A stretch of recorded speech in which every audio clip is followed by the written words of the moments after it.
Yeah, so I welcome everybody. A warm welcome to all here. Yes, the condition outside is not very good, but yes, we need to carry on with our work. I don't know the second wave where it will take us through, but our patients will be coming and we need to do. So be careful to everybody, and let's connect tonight for a CML Connect meet for operational cure.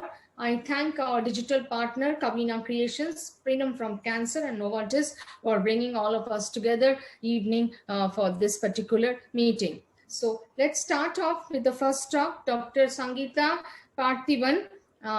She's a speaker, and I first invite our panelist come moderator, Dr. Radhika Sethi and Dr. K.B. Akila, and to introduce the speaker, introduce the topic and take us through. And at the end of the topic, please I request the panelists and the moderators to give their comments also. Yes, please. Hello. Yeah, please. Can I go ahead, ma'am? Yes. Where is the... Okay. Yeah, please go ahead. Yes. Okay. Very good evening to all of you. Thank you, Novartis, for this opportunity. So I'll go straight to the presentation. So I'll be presenting the ELN 2020 guidelines update. We'll see what are the changes that are made or the additions that have been made. So going ahead, I think first the treatment goals. So there's a slight addition to the treatment goals. So the treatment goals in CML according to 2020 ELN remains: one, normal life expectancy, definitely have a good quality of life, and avoid lifelong treatment by achieving a stable DMR and the treatment-free remission period. But yes, still we have some of our patients, still a lot of patients in India also, where we have survival remains the main goal in our country still. So going to some highlights of the discussion in further slides. So one would be a slide discussion about the ELTS scoring, then monitoring and the importance of the early molecular response, the newer TKS, the addition of newer drugs to the first line therapy, the treatment-free remission, and management of female patients that desire reproduction. So coming to the slide about the UTOS long-term survival score. So we all know SOCAL score was mostly in the era where hydroxyurea, busulfan were used in the 1980s. Then we evolved with Hasford with the interferon, and then we had only one score with the UTOS, which was the imatinib score. But most of them concentrated, all of them concentrated on the overall survival rather than the CML related death. So I think the new score developed, which tries to see what is the risk of leukemia related death in our patients. So what are the differences between the standard SOCAL risk score that was used and the new UTOS long-term survival score? So one, the function of ELTS score is it predicts the leukemia related death probability, whereas SOCAL was based mostly on the response and the overall survival. The patient population to which the score is tailored in ELTS is the TKI treated patients, predominantly the imatinib treated patients, while SOCAL was on the hydroxyurea or the busulfan group. And the main difference remains in that in the TKI era, the age seems to be not an important prognostic factor when it comes to the leukemia related death. So the difference was it has a negative impact, negative prognostic value in the calculation, while SOCAL made most of the patients go into the intermediate or high risk patients. So some details between some comparison details between the SOCAL and ELTS scoring. So we could see in a population of 5,154 patients, in comparison with SOCAL and ELTS, we could see more number of patients falling into the low risk ELTS group, whereas more number of patients remaining in the high risk SOCAL group. And the correlation with the overall survival in real time experience, it showed that the 10-year overall survival in the low risk group and intermediate group, though comparable, in high risk group, there were more number of deaths when we have ELTS scoring system than in the SOCAL scoring. And similarly, the leukemia-related death were more in the ELTS than the SOCAL scoring. We have many articles or studies which are published which have validated the ELTS scoring in the real-time experience. So that's how ELTS scoring has replaced the SOCAL score in the present ELN guideline. And the main difference was that age, which was a negative prognostic impact on the ELTS score and not in the SOCAL. So then moving on with what are the changes that are made in the guidelines for monitoring the response. So main change that we could see, so you can see that most important change was most of the changes were made on molecular response rather than the cytogenetic and hematologic response. So we can see here, so which was cytogenetic response also taken into consideration in 2013 guideline, have completely changed into the molecular response.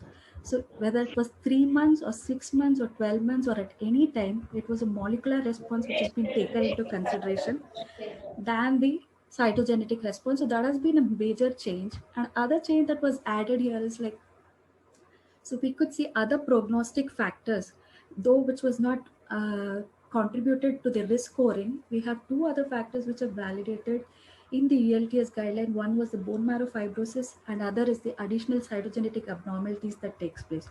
So they have asked us to classify the iris cytogenetic additional cytogenetic abnormalities, and most of them have been put under iris ELTS scoring system. So in spite of all this, what you can see is we can see that the failure, whenever a molecular response shows that it is considered to be a failure, we likely to see that we want to change treatment. But I can't see anywhere ELN mentioning there is definite guideline to change. So either we change or we consider observing them to see whether they need change based upon the patient characteristics. But definitely they have a mentioned column saying that a change of treatment may be considered if MMR is not achieved by 36 to 48 months. That is what they say. And then going on to what are the importance of this early monitoring response. So we have the few next slides, which are probably little 2013 slides, which says what was the prognosis by the 3-month BCR-ABL rate. So what we generally do monitoring the responses like as we did previously. So it was the CBC counts every 2 weeks until the patient achieves CHR, which is still to be followed. Definitely, cytogenetic response is not looking mandatory in these guidelines, but it is supported to say that when you're treating an atypical BCR-ABL transcript, still cytogenetic study for evaluation is considered necessary. Then coming to the BCR-ABL levels, the guidelines recommend very frequent, at least once in 3 months, especially in patients where TFR is the goal, which is probably the new goal that is added to our guideline. So frequent 3-month monitoring is advised, even if patients achieve MMR. Especially this is more so in patients who want a TFR period.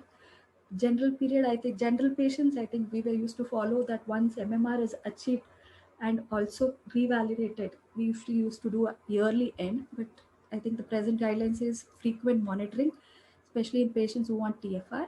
So why is it so important to monitor 3 months? Because it predicts loss of response or provide early indication of a BCR ABL mutation, which may indicate resistance or progression to advanced disease. So we'll see what were the previous studies which showed the importance of BCR-ABL transcript at 3 months. So this was a paper published in JCO in the year 2012 by David Marin.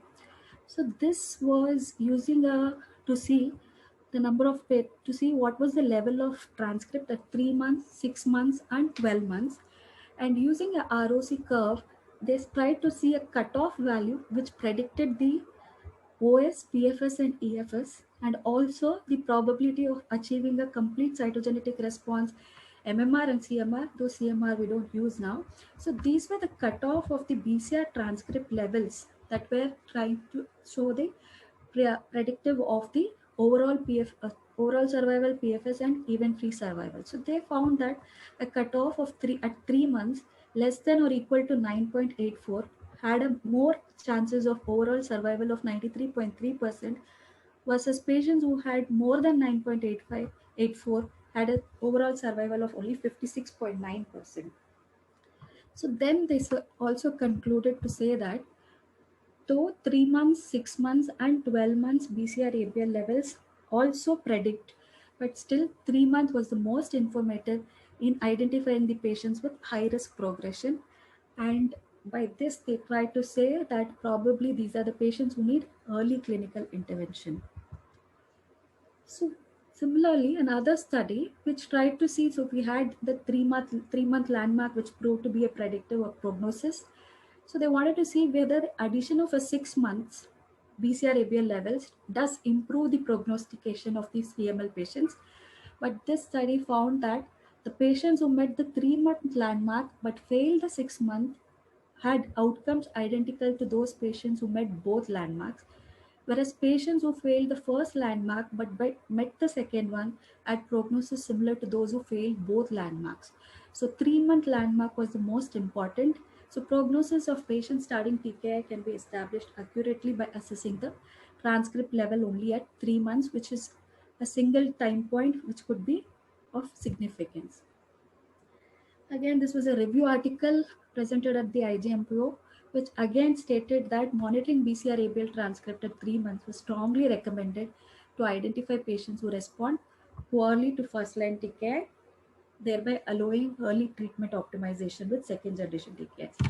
Having said all this, though it recommends the change of treatment definitely gives a deep molecular response or a good molecular response and is supposed to improve the outcome. We don't have many prospective studies that definitely shows. Probably we have to wait for the DASM long-term trial which says that early change of treatment definitely improves the outcome on a long basis. So next coming, what is the addition to the older TKIs? So nilotinib, dasatinib were the second generation TKIs recommended as first line, as we all know, in ELN 2013. So then the newer drug that is added is the bosutinib, which is also recommended for CML-CP upfront. Asciminib is still in evolution. We have only phase 1 data presented at NEGM, so it is just mentioned as a potential future. Then coming to pegylated interferon alpha. So we have the newer goal of achieving TFR. So there is probably, I think there is this, we may have to wait for the study where pegylated interferon with nilotinib is combined to see whether it deepens the response and achieves patients to go into a treatment-free remission, which is still under the study. So then we'll see what are the guidelines says about treatment-free remission. So treatment-free remission, when the patient has to go. So there are certain mandatory criteria for patients who need to go on treatment-free remission. So mandatory guidelines would be patient should definitely be a CML-CP patient, should be a motivated patient who willing to come for frequent monitoring and should have access to high qualitative PCR studies.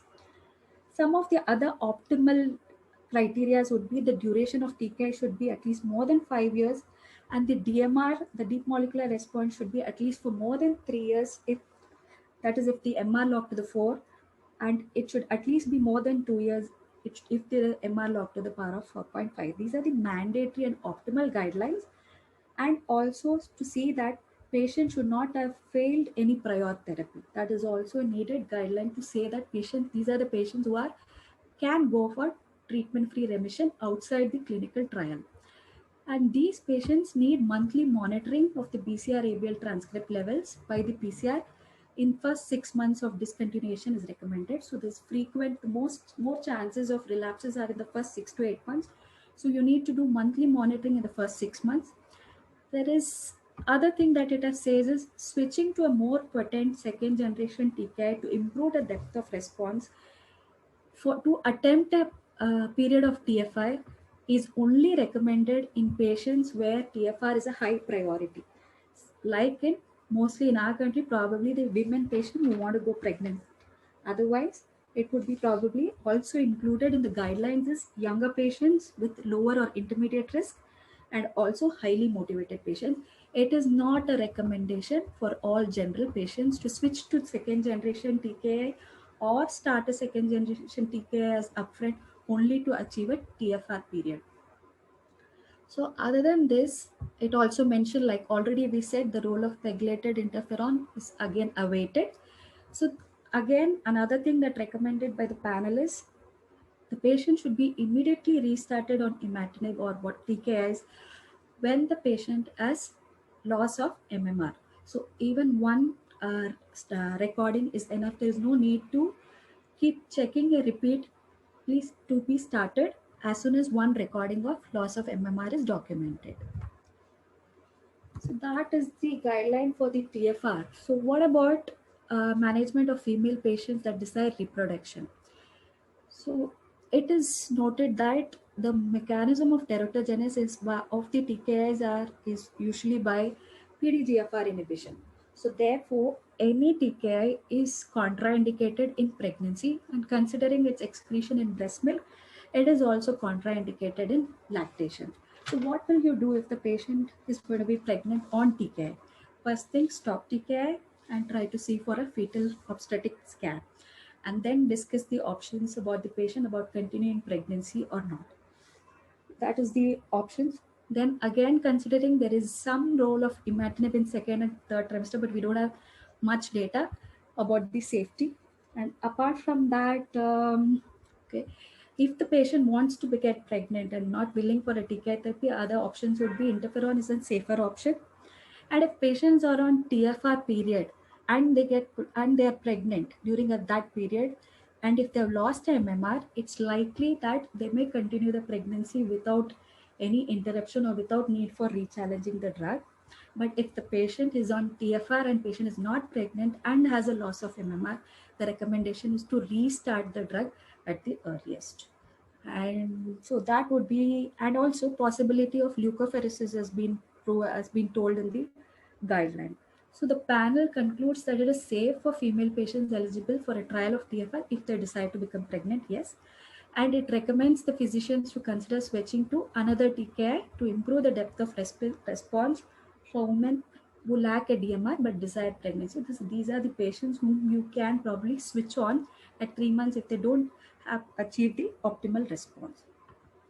So I think these are the few changes that they have made and updates. So coming to the conclusion, so achievement of stable DMR and TFR to avoid lifelong treatment is now considered a treatment goal. All target response milestones are now defined based on molecular response level. Target response milestones are now same for the first line and second line. For patients aiming to achieve TFR, the optimal response should be BCR-ABL less than or equal to 0.01. The contraindications, I think the similar remains the similar. I mean, I can't see much changes in that. And TFR has become a goal that is added to the new ELN guideline. Thank you. I think I'll leave it to my panelists to add up anything that I have not covered. Yes, Dr. K.K. Radhika Setti and Dr. K.B. Akila, your comments, please. Hello. Yes, please. Ma'am, I think ma'am has covered everything, and only thing is the good thing is that we can wait to switch on to second TKIs. Hello. Yes, Doctor. Yeah, tell me, Dr. Akila, please continue. Yeah, ma'am. The good thing is like we can wait till we switch on to second TKIs now with the recent update. Okay. So till then, but okay, another good thing is like we have second TKIs also, which with generics, which are affordable for patients now. Okay. Yes, doctor. So I think with 3 months, if they have not responded, I think like ma'am told, we can again repeat BCR-ABL the next month and see how good they have responded, and then decide on switching over, ma'am. Okay, thank you, Dr. Akila. Dr. Radhika? Thank you for the opportunity. She has covered almost all, so there's nothing much to add. One point I would like to add, so she has highlighted on the TFR in CML patients who are already pregnant. So whatever the patients who are planning for pregnancy or young CML patient, so probably they should be planned in a structured way. So instead of the first generation TK, they should be initiated on second generation TK to aim for a faster and a deeper molecular response. And then they can be planned for TFR at a later date when they plan for the pregnancy. Right? That's how it goes, right, Dr. Sangeeta? Yes, I think those are the patients where we can prefer to start a second generation TKI or change a TKI if they've not attained a deep molecular response. Yes, definitely. like young females, 14 or 16 years, when they come to us. Definitely. because the That- duration of the TKI also mandatory says that they have to be at least for more than 5 years. So definitely they are the young patients who may probably need the second generation TKIs as So upfront. what is your preferred TK at that point of time? 14 years female. I Newly don't diagnosed think female. there is any preference with the nilotinib or dasatinib that we commonly use, because I think that I'm at expecting at 14 or 16, I can't see any specific contraindications unless there are specific contraindications considering each of the side effects. So I don't think I would prefer anything. Young female, would you like to consider low dose dasatinib? So I When think you are there is planning for a one thing TFR that at is a later date. okay. When the TFR, so I think most of the guidelines do mention that only if you achieve an optimal response, then there is a role of reducing the dose. Otherwise, I don't find the need. I don't think there is definite recommendation to reduce the dose, if I'm correct. Perfect. Thank you. Thanks. Yeah, thank you so much. Thank you to the panelists, Dr. Radhika, Dr. Akila, and Sangeeta. And Thank you. so you just brought in very important points for discussion, and also paving the way that how the ELN 2020 guidelines can be used in our daily practice. With this note, we are running on time. Let's move on to the next talk on nilotinib, a journey of 10 years.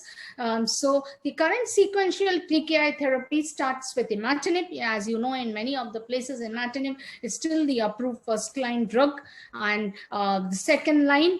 Yes, but the guidelines are different, but the scenario in India is also different.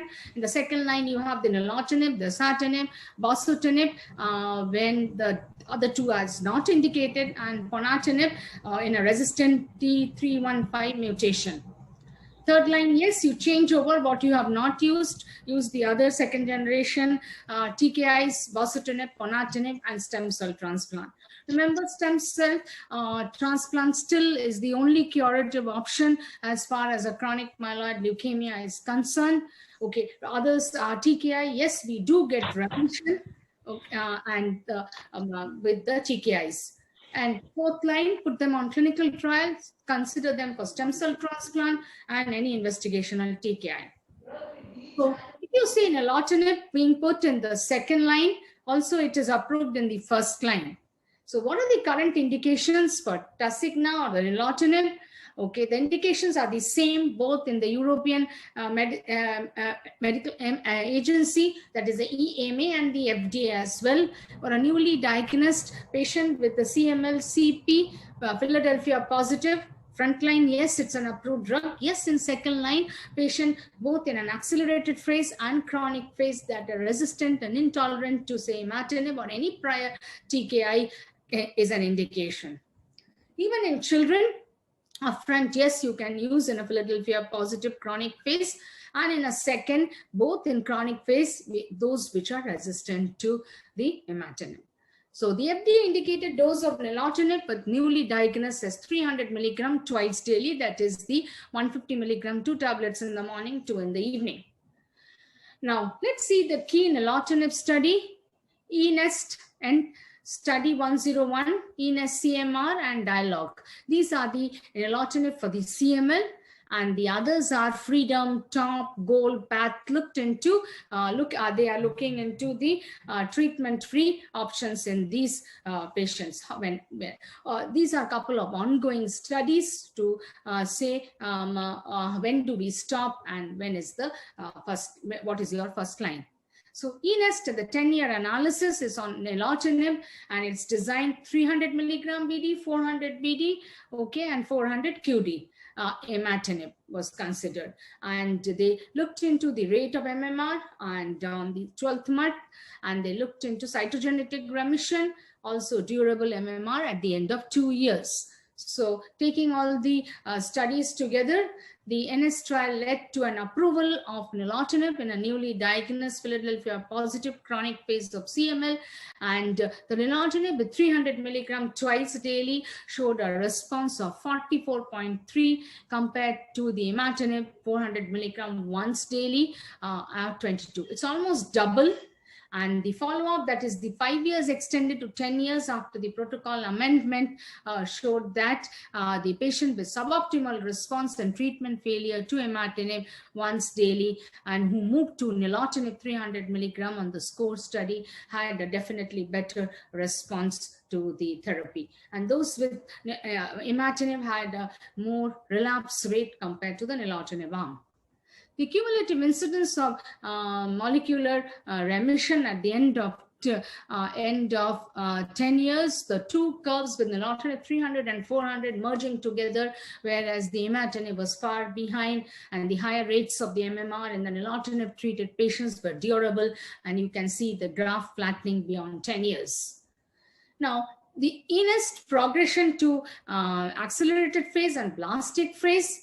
So if you see the chart presenting here, that there is no new progression to accelerated blastic phase on core treatment since the 5-year analysis. And there was one additional progression to this advanced stage in each of the arms, and 5 additional progressions. The number of progressions in the imatinib arm since the 5-year analysis was more higher than that of the nilotinib arm. Now, coming to this, there's no new progression to accelerated or blastic phase on core treatment. So, and if you see that the 10th year analysis, the number of patients who progressed was significantly greater in the imatinib arm compared to the nilotinib arm. Okay, and that's how the table goes, telling us that imatinib will be a little inferior choice as far as a chronic myeloid leukemia upfront treatment concerned, with more patients relapsing and progressing to an aggressive stage. Now let's see the overall survival and the CML related death with comparing the 3. There was no difference in OS seen at 5 years and 10 years. There were fewer deaths due to CML in the nilotinib treated arm compared to the imatinib arm, and that was statistically significant p-value. Now let's look into nilotinib in the second line treatment. Switch from imatinib to nilotinib was associated with an improved molecular response, and patients with detectable BCR-ABL at 24 months of treatment failure could cross over. And it's a 4-year study period looking at confirmed CMR at the 12th month. And a switch from the imatinib to nilotinib was associated with a deeper response in the second line in the EARNEST CMR trial. So as predicted by the graph with the purple showing that the nilotinib arm by 1 year, 2 years, 3 years, and 4 years, okay, incidence of the molecular response. So as deep molecular response is a key criteria for attempting treatment-free remission, switch to nilotinib may enable patient to become eligible for discontinuation of the therapy, means you're getting into treatment-free remission. The ongoing dialogue study investigates nilotinib for the treatment of pediatric patients where nilotinib was used in the dose of 230 milligram per square meter twice daily, 66 cycles, once in 28 days till discontinuation. And the MMR at the end of 12th circle was 64%. And the molecular response in pediatric patients were also remarkably good using the nilotinib at that dose. So the treatment-free remission after the frontline nilotinib was greater for the 2 years. And when you gave imatinib and then switched into nilotinib, then again it was 2 years. The treatment-free remission, the TFR, is following a frontline nilotinib in patients with chronic myeloid leukemia and chronic phase was 192 weeks from the ENES Freedom study, which looked into whether you're freedom from TKIs. And that's how the schema design goes with nilotinib consolidation phase of 52 weeks, continuous remission-free for 2 phase, and the other was TFR phase. So first 48 weeks, you try to get into an RQ-PCR, second 48 weeks every 6 weekly, and thereafter every 12 weekly.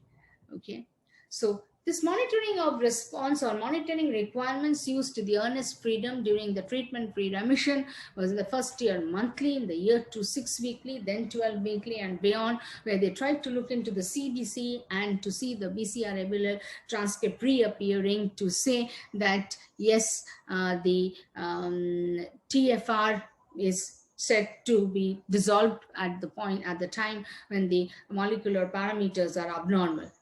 So Tasigna was reinitiated within 4 weeks of the loss of the MMR, And following reinitiations, patients were monitored monthly using the MMR was re-established. Now, if you see the eNest Freedom study, sustained TFR is maintained up to 192 weeks. So no additional patient entered the nilotinib reinitiation phase after 2.8 years.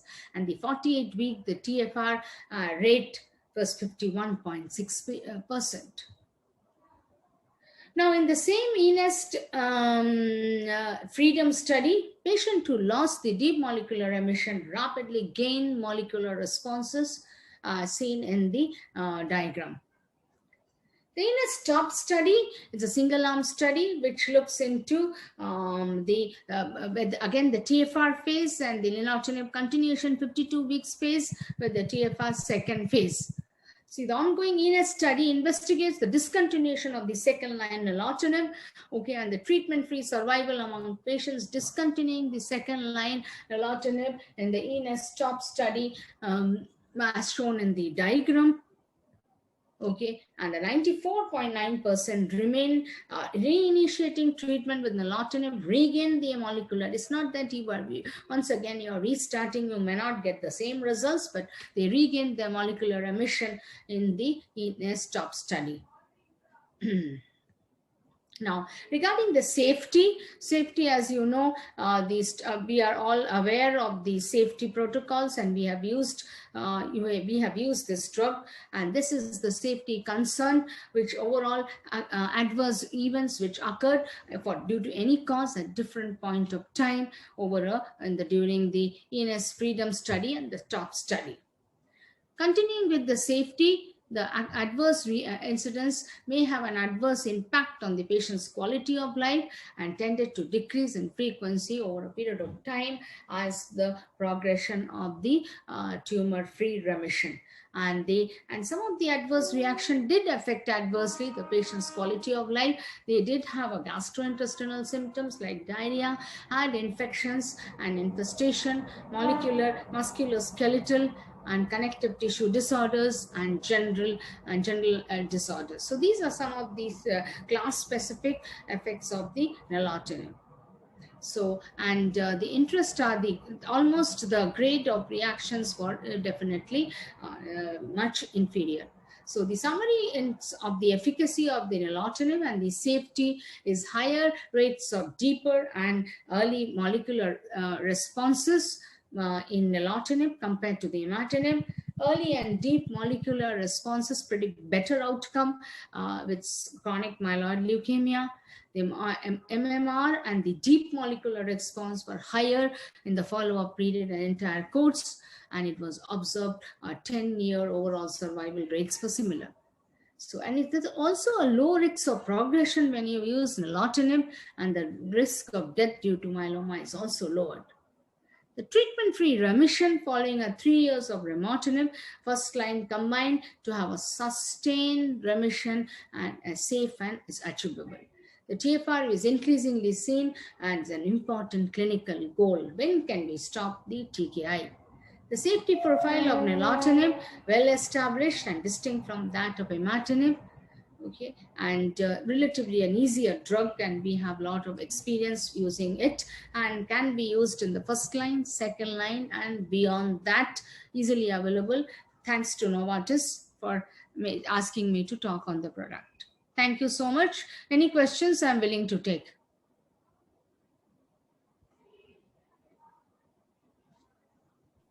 Ma'am, we have a question on the chat box.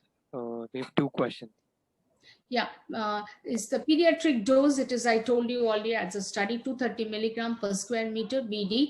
But usually for the nilotinib, we do use the 150 milligram, 2 tablets in the morning, 2 in the evening for the adult population. Okay, and the pediatric dose, Dr. Nishita said, mentioned above to the nearest 50 milligram. Yes. So that has to be, because we didn't have much data on the pediatric dose, but now with the more advent of a lot of studies and studies coming out with nilotinib, we know how to use the dose for the nilotinib. I have used for adult patient, but for pediatric patient not used. I've used imatinib for the pediatric patients. Anybody wants to comment? Can we move on to the next topic? Doctor, can I invite the panelists, Dr. Rama Pravahari, Dr. Kartika V, Dr. Nishita Shetty, and Dr. Rachana C. And I also invite our speaker, come moderator, Dr. Smita Saldagna. Dr. Smita, please come ahead and discuss the case study, second line use of the nilotinib. Over to you, Smita. Thank you, ma'am. Am I audible? Yes, you're audible. Yes. Slides are visible, doing good. Yeah. So we have our three panelists. So we'll be discussing a case study about the use of nilotinib in the second line in a CML-CP patient. So we have a 48-year-old male. He had symptoms of weight loss, loss of appetite, swelling of the lower extremities, and left shoulder pain. And he complained of abdominal fullness. He also had a tender splenomegaly with a spleen size 5 centimeters below the costal margin. So the liver was also enlarged and edema present around the ankles. No other comorbidities. So a baseline workup done showed a hemoglobin of 13.5 grams per deciliter, a total blood cell count of 12,600 into 10 to the power of 9 per liter, a platelet count of 4 lakhs odd, peripheral blast was 1%. There was, as per the ultrasound abdomen, there was no other organomegaly seen. The cytogenetic analysis of the bone marrow aspirate revealed a 46XY with the T922 chromosomal abnormality in 100% of the metaphases. Qualitative PCR for BCR-ABL was done and it detected the B3A2 transcript. They also calculated the so-called risk score and it was low. So with this, the diagnosis was of a Philadelphia positive CML in the lower so-called risk score in the chronic phase. So I want to ask my panelists, what would your option of the first line treatment for such a patient? Any of the panelists can take. Dr. Rama or Dr. Rachana? For this 48-year-old male, I would like to discuss the treatment goal. If you're planning for a treatment-free remission, then my choice would be a second generation TKI. If the treatment goal is not for the treatment-free remission, and if cost is a constraint, then I would go for imatinib in the first line setting. Yes, I agree with you. Dr. Nishita, would you like to add something? No, I think that she's right, but practically I would start this patient on imatinib 400. Agreed. Yeah. Dr. Rama, are you there? Yes. Yeah. Can you hear me now? Yeah. You're audible. Would Yeah. you also agree with them? Yes, I think, yeah, I agree with that. Yeah.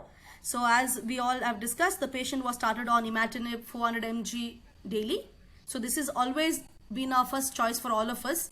Though now with the generic version of your second generation TKIs, we sometimes do intend to go for a second generation TKI in the upfront setting. So the patient was started on 400 mg OD, and how will you follow up this patient? Would you like to monitor the response, and how often will you do the response assessment in such a CML-CP patient? Dr. Rachana? Yeah, in a CML-CP patient, initially till they attain the CHR, we do the CBPs for the first every week or 15 days. And once they attain the CHR, our BCR-ABL monitoring starts from the 3rd month. The quantitative BCR-ABL from 3rd month, 6th month, and 12th month. This is what we do in the first year of diagnosis of a CML-CP. And once they attain the response, then we continue monitoring with every year BCR-ABL quantitative testing. And every visit we do the CBP. Okay. So what the basic things what you're looking for is the hematologic response, the cytogenetic response, and the molecular response. I think with the newer ELN 2020 guidelines, the cytogenetic response takes a backseat. We look at the hematological response at 1 month, and we look at the molecular response, early molecular response at 3 months, and subsequently we'll be repeating it every 3 months. Dr. Nishita, Dr. Rama, would you like to add something? How do you monitor your patients when you have such a patient? I agree with the above, but for some patients, I have done cytogenetic remissions.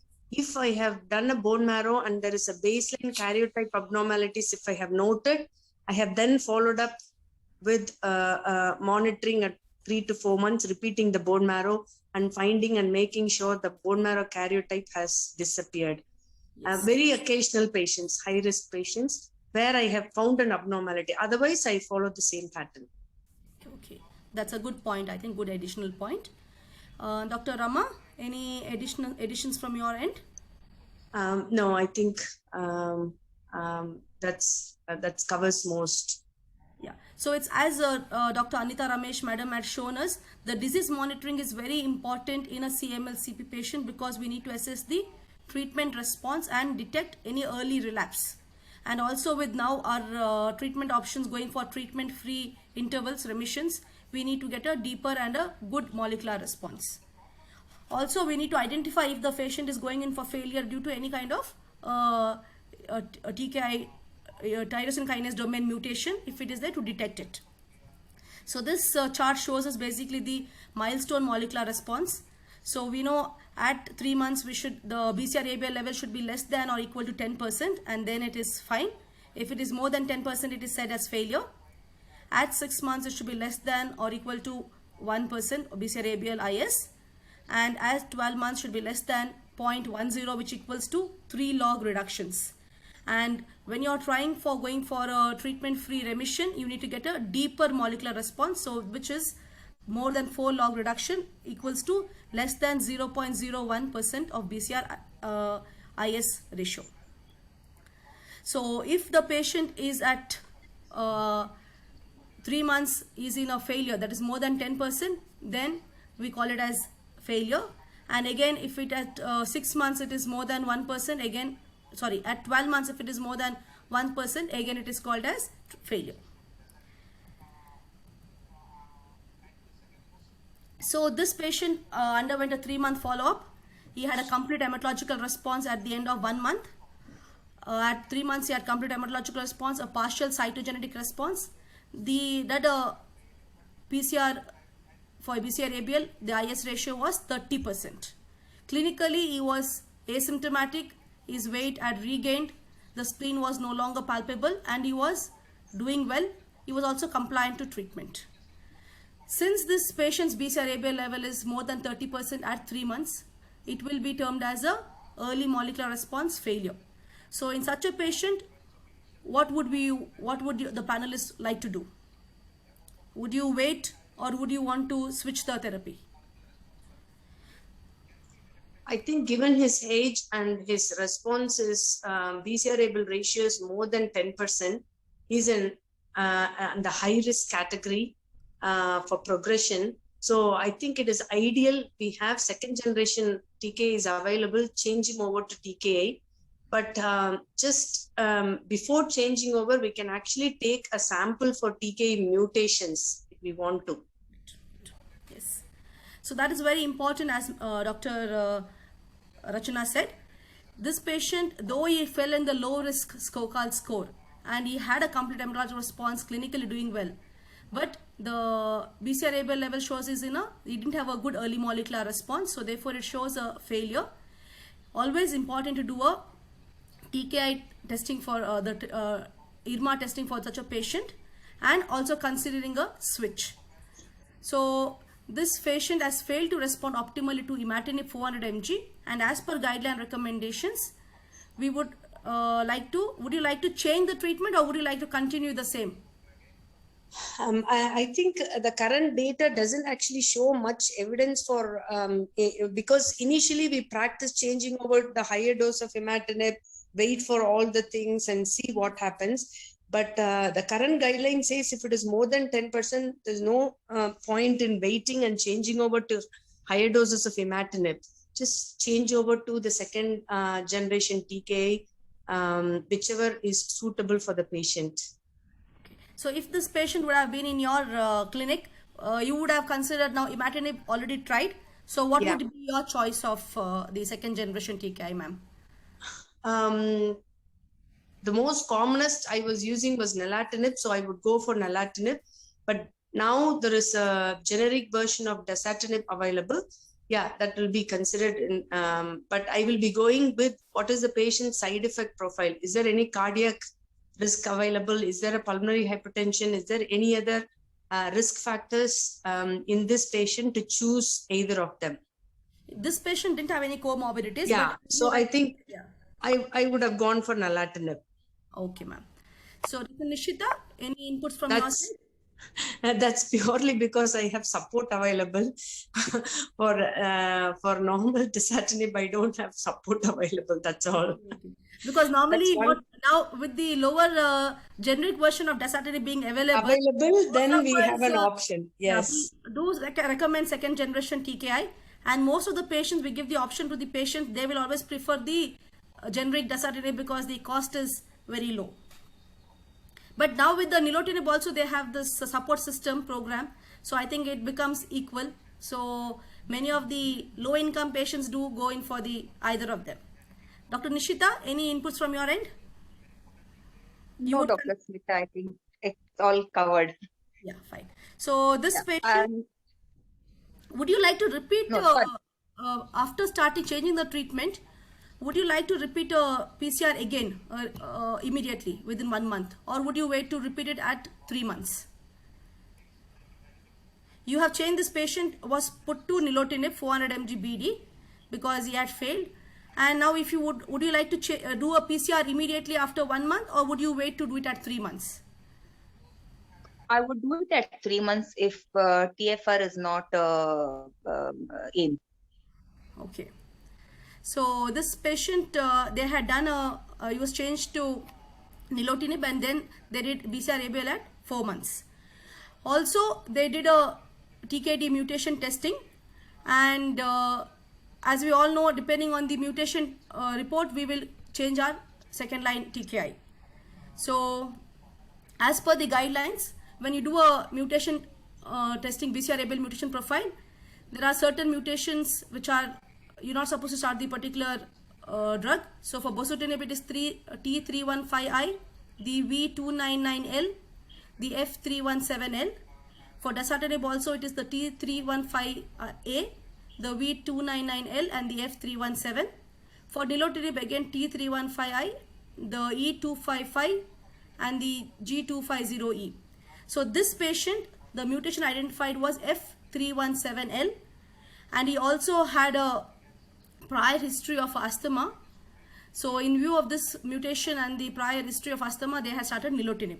So I think, as Dr. Rama had pointed out, when a patient has any pulmonary comorbidities or pulmonary hypertension, then we would usually prefer to go ahead with the nilotinib rather than going for dasatinib.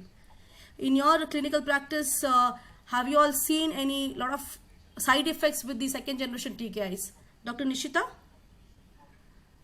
No, the side effect profile compared to the innovator, I feel there's not much of difference. But compared to nilotinib, I feel there's a lot of the side effects are more with dasatinib. So that's the reason currently some of the elderly patients I'm going in for low dose dasatinib, and the tolerance is pretty good. So low dose, you are using 50 mg once daily, or you're using once daily, right? Yes, but if in case if is not a problem, then I slowly try to increase the dose based upon the tolerance. Okay. So, Dr. Rama, in your practice, use Relaxin, the most commonest side effect I have come through is transaminitis, which gets better either with dose interruption, or by dose reduction. With dasatinib, the most commonest thing I have actually come across is effusion. Only one patient had pericardial effusion. Majority ended up in 2 or 3 patients had pleural effusion, massive drug-induced pleural effusion. So I have to swap over medications. None of them had much of skin allergy related problems. None had any other issues. So these are all the 2 common things I have noted. Okay, ma'am. I think, yeah, as you rightly said, pleural effusion is the most common thing, and the patient usually they may develop early, or they may develop after towards the end of the treatment. Also, more than 1 year, also they can come back with a very massive pleural effusion. So we have a patient who has been on, I think initially was on imatinib, then he had a failure, changed to nilotinib, then he was not tolerating nilotinib, so changed to dasatinib. Dasatinib, he had achieved all his milestones, but he came back after more than 9 months with a massive pleural effusion. So then with the lower dose he is doing well. Dr. Rachana, anything you would like to add? Your inputs on the management of side effects? Nothing much actually. For the same things, the pleural effusion with dasatinib, where we had to use steroids also for some patients to provide relief after stopping dasatinib if the effusion is not coming down. With nilotinib, we are monitoring the LFTs and ECG for the QTC prolongation, but we did not find much of the problem for dose reduction as such. They are generally tolerated well. So this was already showed by Dr. Anita Ramesh in the talk, madam. So with the nilotinib, the estimated rate of overall survival at 48 months was 72%, and the PFS was good with the nilotinib. And the ENEST CMR study, where they had used the second line nilotinib, when the patients had received more than prior 2 years of imatinib, it was randomized to either nilotinib or imatinib. And as madam had already shown this, we saw a better response, a deeper MR 4.5 with nilotinib compared to imatinib. The one with the blue at 24 months, 36 months and 48 months, the deeper molecular responses with the nilotinib. So this patient was switched to nilotinib 400 mg twice daily, and he was followed up at 3 months. At 3 months follow-up, the patient had achieved his complete hematological remission. The cytogenetic response was the PH chromosomes were 0%, and the BCR-ABL1 by RT-PCR was less than 10%. So he had achieved the major molecular response at 6 months of follow-up. And at 1 year of follow-up, patient on nilotinib had achieved a complete hematological response, complete cytogenetic remission, and also MR4, a deep molecular response. In such a patient, would you consider or would you look at treatment-free remission as the next goal? Would you try? Dr. Rama? No. Okay, why ma'am? Because he was a primary failure patient. He didn't respond to imatinib and we changed over. And I think he should not be given a chance for stopping the medication at this time point. Agree with you, ma'am. In which patient would you consider for going for a TFR, if you would consider? Yes, they should be chronic phase, low risk, responded beautifully to the treatment with achieving in 3 months less than 10% BCR-ABL ratio. And in continuing the treatment, I think the BCR-ABL ratio should remain to more than 4 log reduction at least for 2 years, minimum of 2 years. Then we can consider those patients. The most important or difficult thing is compliance of monitoring BCR-ABL after stopping the medication. So we should assess the patient's compliance from the post-stoppage follow-up as well. If we have any doubt, then it is better to continue rather than stopping. Agreed. So there should be a patient component, and there should be much from the patient component really. Okay. Disease component and patient component, both should go together. Yeah, I think the most important thing, as you said, is one is the compliance is very important, because once you stop the drug, every month we need to do a molecular testing. The RT-PCR is required to be done, and the patient needs to come back to you every month. So whenever, if the patient loses his deep molecular, major molecular response, immediately you need to start the second generation TKI, the whichever you have not used again. This patient achieving a deep, he has achieved a MR4 at the end of 1 year. So after maybe 3 years, if he's still in MR4, would you still consider for such a patient? I think I may not be trying. Trying my luck, or I will not try his luck as well. See, once we have failure to one medication, I'll be very hesitant as a clinician to go for, unless there is a pressing need. Yeah. So probably the patient was very young, patient was a female wanting to go for a pregnancy. Yes. In such a patient we would consider. You're right. So such a patient is, the 48-year-old gentleman is doing well, and I don't think we should trouble him by giving a TFR, as you rightly said. Dr. Nishita, Dr. Rachana, any thoughts? No, I would concur with Rama ma'am actually. Yeah, I won't try a TFR in a patient who has a failure on the first generation TKI, or any TKI for that matter, for the first line. Okay. So have you had any patient experience of TFRs in your patients? Any patients you have had We have started TFR recently. I would say the patients are under follow-up. One patient has completed the 6 months follow-up and he's still in TFR. We have just started with 4 or 5 patients in our department. Okay. Dr. Nishita? No, I haven't. Okay. I have one. I have started because the patient was planning pregnancy. So which is going good. So I have to just watch and wait Okay. how she does. Okay, ma'am. That's, I think. So I think even we usually in such a patient do not try TFR, only for a pressing need, like you said, if the patient is planning a pregnancy or a very young couple, then we will probably try. So this is a paper presented in 2018, ASCO. So there was a long-term treatment-free remission in patients with CML as with the after stopping second-line nilotinib, the 144-week analysis. And as we see here, the age was around 56 years. The time from CML diagnosis to study entry was around 78 months. The time for achievement of MR 4.5 deep molecular response was around 32 months. The total duration of TKI therapy prior to TFR was around 88 months. And duration of nilotinib therapy was around 53 months. So if you look, the 144-year treatment-free survival rate was around 52%. So almost 67 patients in TFR at 96 weeks, they were they were doing well at 96 weeks.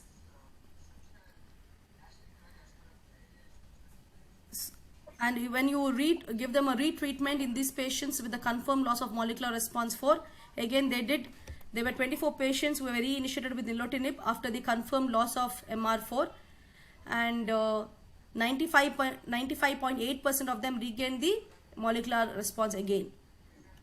So this study shows you that. I think Madam already has shown this.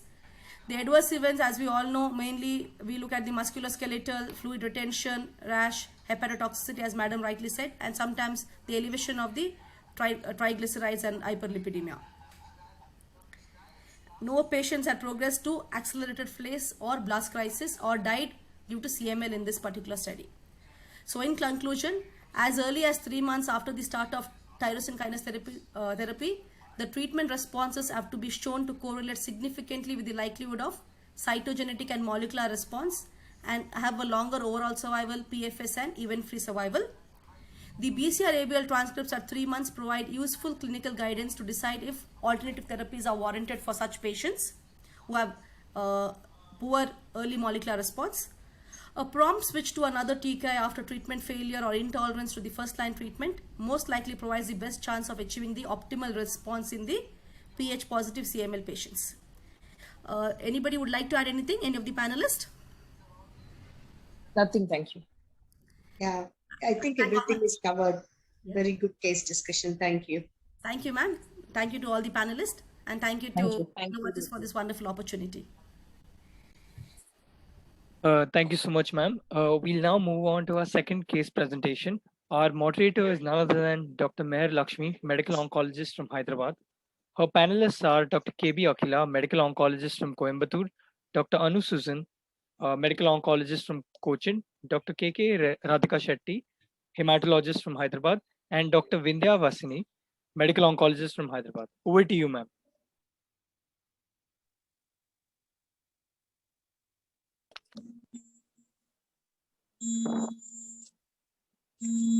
Mayor, ma'am. Yeah, ma'am.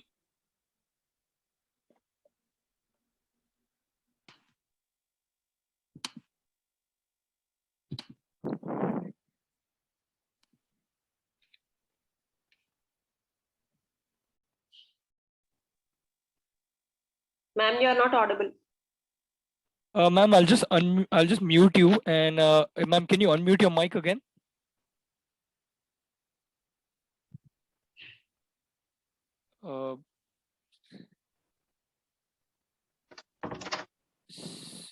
Ma'am, can you try talking again?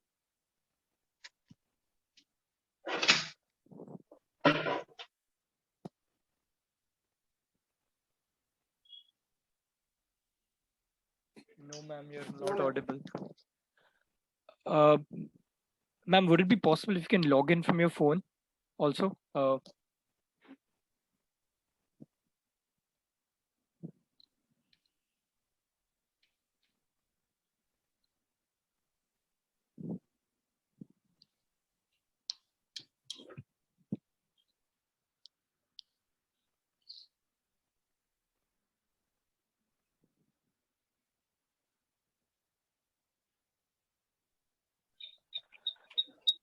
Ma'am, can you disconnect the audio from your laptop and then probably you can use the other device? Okay, am I audible now from my? Yes, ma'am, you're audible, but ma'am, you'll have to disconnect the audio, not only mute, not on the phone, but on the laptop. Yes, now am I audible? Yes, ma'am, this is perfect, ma'am. You can share Yes, screen now as well. can I start sharing my screen? Yes, ma'am, please go ahead. Is my screen visible? Yes, ma'am, your screen is visible. Are the slides changing? Yes, ma'am, your slides are also changing. Thank you, everybody. Thank you, Novartis, for giving me this opportunity. Today, I'll be discussing, there are two cases. I'll be discussing one of them. We have a 18-year-old girl. She's a college student. She's asymptomatic. And she just came with a hemogram report which suggests CML. She was UTOS low risk with no comorbidities. And she has the mother is a CA and there's strong family support. And she desires to go abroad after 3 to 4 years for further education. So in a young patient like this, with a strong family support, what are the treatment considerations? I'd like to invite the panelists for today's discussion, Dr. KB Akila, Dr. Anu Susan, Dr. KK Radhika Shetty, and Dr. Vindhya Vasin. And Dr. KB Akila, are you there, madam? Yes, ma'am. Yes. So in a young patient like this, what are your treatment options? He's instantly detected to have a CML with a low risk CML. Ma'am, I think I would still go ahead with imatinib. That's nice. Why do you think you want to choose imatinib in a young girl? Ma'am, I would like, I would like to see whether she's achieving molecular response with imatinib itself. Okay. So, Dr. Anu Susan, what factors do you look at when you are planning treatment in a young patient? Now, in this particular patient, I think that I would prefer second generation TKI like nilotinib or dasatinib, because first of all, she's a young patient, and treatment-free remission would be one of the factors that I would consider for her. And cost does not appear to be a problem for her, so we will be able to do the RT-PCR testing frequently for her. So I think that, and because she's young and she will be planning for a family shortly, so I think probably achieving a deep molecular response as soon as possible and then aiming for a TFR would be a consideration in this patient. So thank you, Dr. Anu. Dr. Radhika, what do you consider? Dr. Radhika, is she around? Dr. Vindhya, what is your take? Considering the young age and also she wants to go abroad for further education, my treatment goal would be to achieve deep molecular response as early as possible, so that she will have some time to be monitored and then have a chance for a treatment-free remission as early as possible. So I would consider second generation TKIs in her case. And any TKI, do you have any preference for one TKI or the other? Both are equally good, nilotinib and dasatinib. Bosutinib I have not tried. But the only thing is dasatinib is a single dose once a day drug, where nilotinib is a twice daily and should be taken on empty stomach. Other than that, because she is a young lady with no comorbidities, both of them would be equally good for her. Thank you. That's nice. Next, let's see the treatment goals in a young so-called risk CML-CP.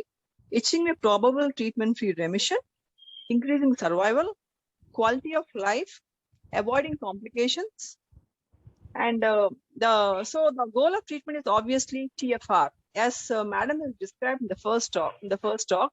Now the goal, even the guidelines are updated. The goal now is treatment-free remission. We keep hearing this again and again. So this treatment-free remission requires deep molecular response.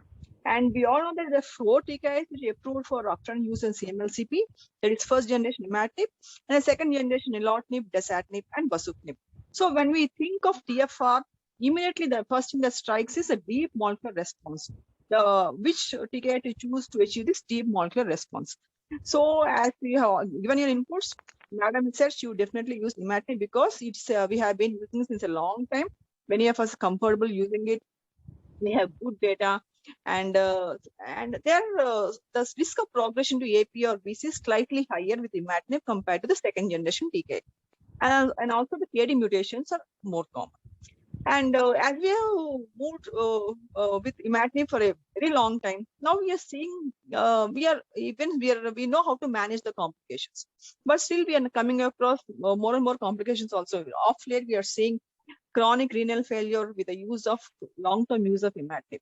These numbers are somewhat, we are seeing patients here and there these days after chronic use of imatinib.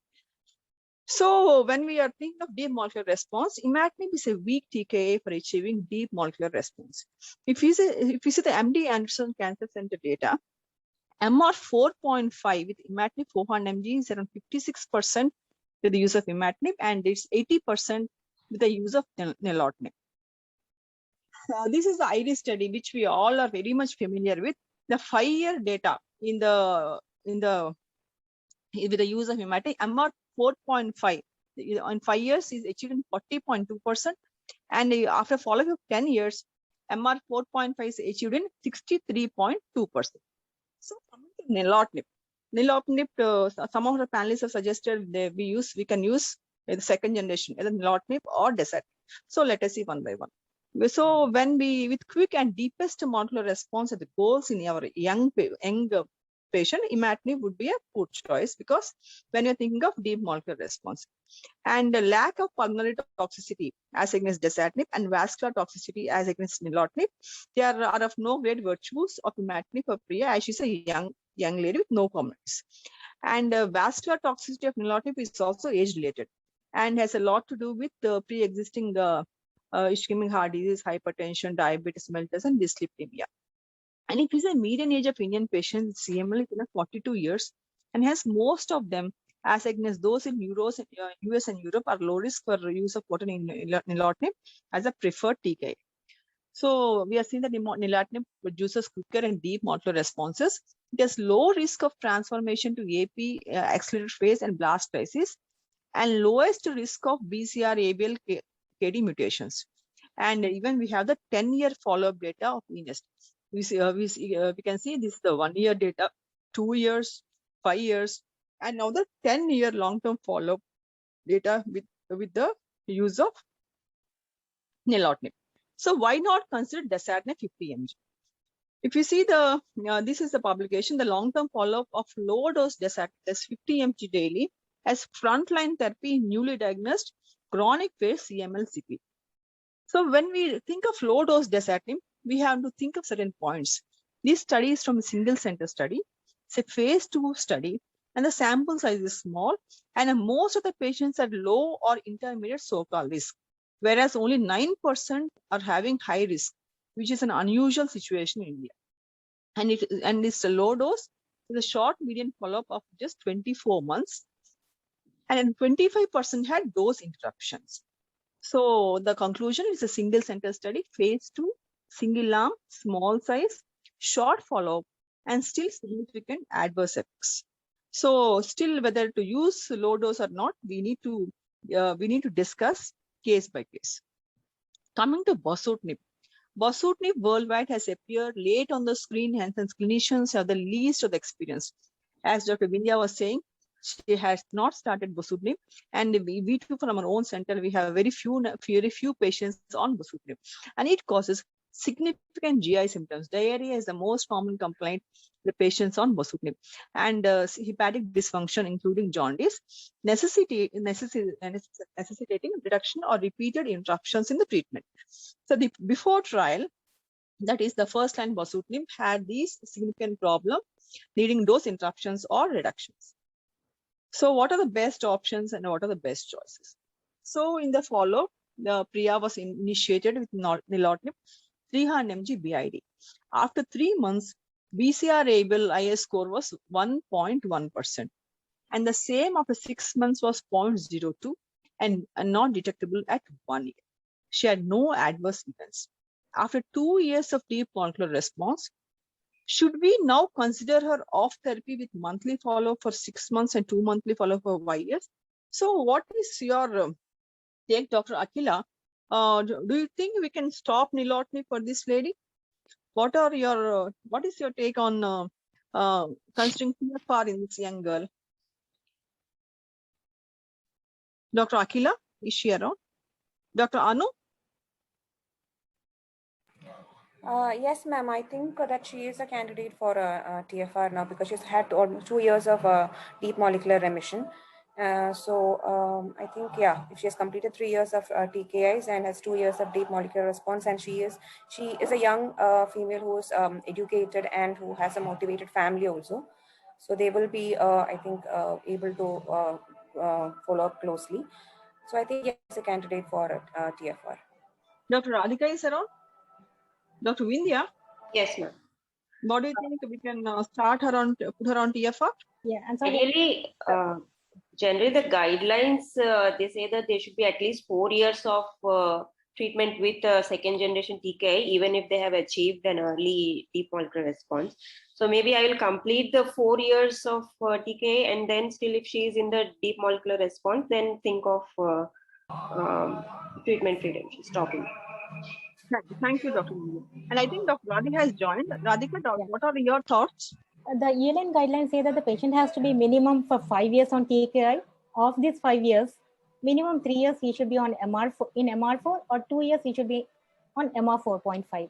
So I don't think she has taken 5 years of TKI. So she doesn't fit for, she's not a candidate who is eligible for TFR. She needs to complete a 5 years period of TKI. Thank you, Dr. Radhika. See, the requirements for stopping TFR, total therapy of for 3 years, deep molecular response for 2 years, and willingness for intensive follow-up, availability of high quality RQ-PCR test, availability of tests in a reasonable time, and experienced hematologist or medical oncologist. Coming to benefits of TFR, there are serious long-term adverse effects can be avoided, like pleural effusion, pulmonary hypertension, renal less functional vascular effects, and all the other factors can be considered, like when there are social issues, cost of therapy. All these are the benefits of TFR. So there are numerous publications. The treatment-free remission serves first and second generation TKIs. And with nilotinib, we have the ENEST Freedom study, which was very well discussed by Dr. Anita Ramesh Madam. And there are durable treatment-free remission in this with the use of nilotinib.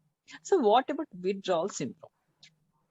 So TKI withdrawal syndrome is associated with musculoskeletal pain, arthralgia, arthritis, and these can occur in 10 to 30% of patients on TFR.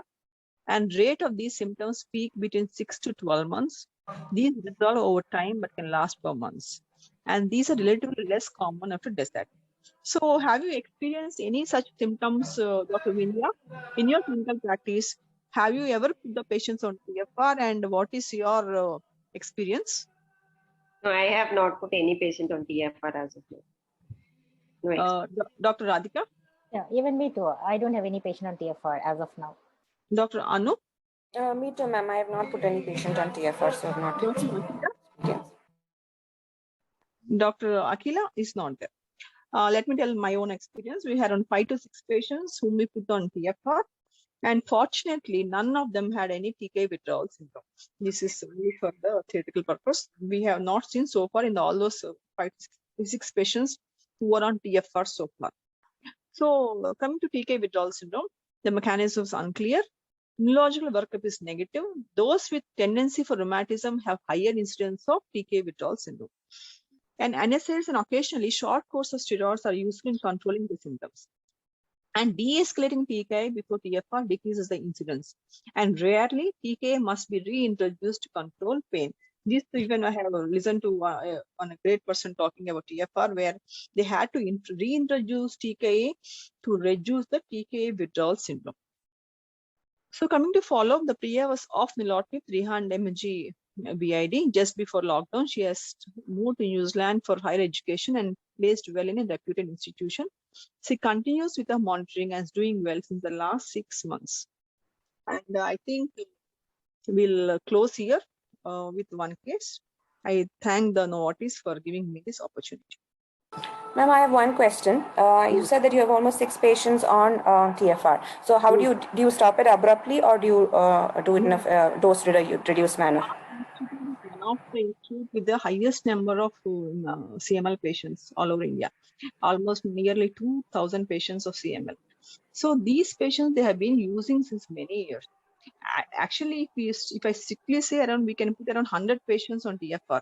But you know, there are other issues that we need to follow them up they need to come monthly for BCR ABL. The most important factor which we are facing the problem is getting a test done monthly, because most of them come from outstation. So they just can't come for the single test. And you know, the local labs are not standardized. We need to have a proper testing method. So that is the main issue and main constraint for putting them on TFR. Because GPAP program was there, all these are support program. Even we discussed with GPAP people also, if they can put them TFR and if they relapse, whether they would provide the drug or not. So these 6 patients are those who are well motivated. They have been on imatinib since around more than 10 years. These are not the patients whom we started recently. Since the time I was a postgraduate, that's even 16 years back, these patients are on imatinib. So we are just filtering who can be considered for TFR, and then we are moving ahead in our institute. I have a question, Dr. Meher. Yes. I just want to check, like, what is the total duration of TKI before considering for a TFR? As you said, it's right. It's more than 5 years. Yeah. And if it's for second generation, it's more than 4 years. It is not 3 years. These slides are provided by the notice people. You are right. The total duration should be more than 5 years. If they are on second generation TKI, it should be more than 4 years. And MR4 are better for more than 2 years. It's definitely not more than 3 years. I agree with you, Dr. Adhika. No, if it is MR 4.1, it is 2 years. If it's 4, it is 3 years. That's for the new ELN guidelines. Yes. It's 3 years for MR4 and 2 years for MR 4.5. Yeah, exactly. Any other questions or any other queries?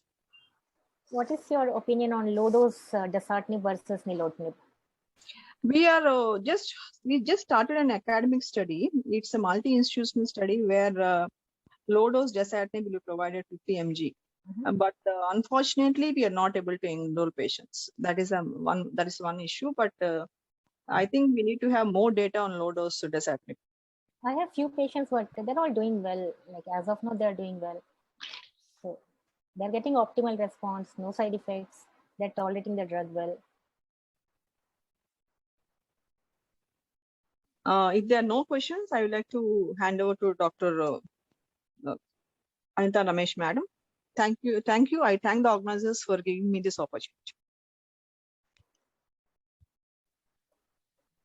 Thank you so much, ma'am. Thank you. A big thank you to the moderators and our panelists. If anyone has any questions, please feel free to put it in the chat box. If there are no questions, then we will end the meeting.